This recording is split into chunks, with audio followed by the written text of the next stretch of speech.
ए म्हटलं की मी त्याचा अर्थ झेड असा काढतो, असं प्रकाश आंबेडकर म्हणाले। शरद पवार एकही मूळ ओबीसीला उमेदवारी देणार नाही, तसा प्रकाश आंबेडकर यांनी भाकीत केलाय। मराठा ओबीसी वाद भाजपने लावलाय, असं प्रकाश आंबेडकर म्हणतात। भाजप हा ओबीसींचा राजकीय विरोधक असल्याचंही आंबेडकरांचं म्हणणं आहे। ओबीसींनी भाजपला मतदान न करता आपला राग व्यक्त करावा, असं आवाहन त्यांनी केलेलं आहे।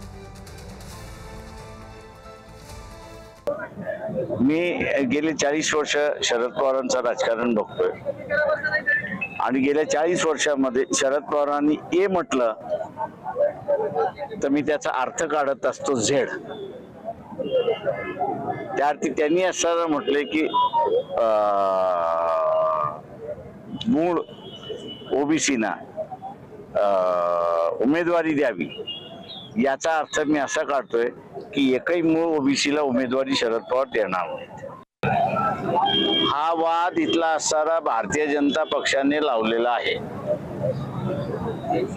ओबीसीचा जो आवाज दाबण्याचा प्रयत्न चालू आहे, जीआर एकीकडे काढतात, एकीकडे शासन जीआर काढतात, एकीकडे ओबीसीचा आवाज दाबण्याचा प्रयत्न चालू आहे।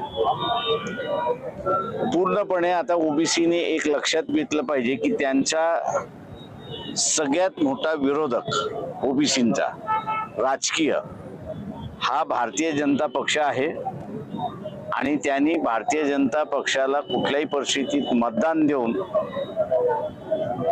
आपला राग व्यक्त करावा, असं आवाहन आम्ही त्या ठिकाणी करतो।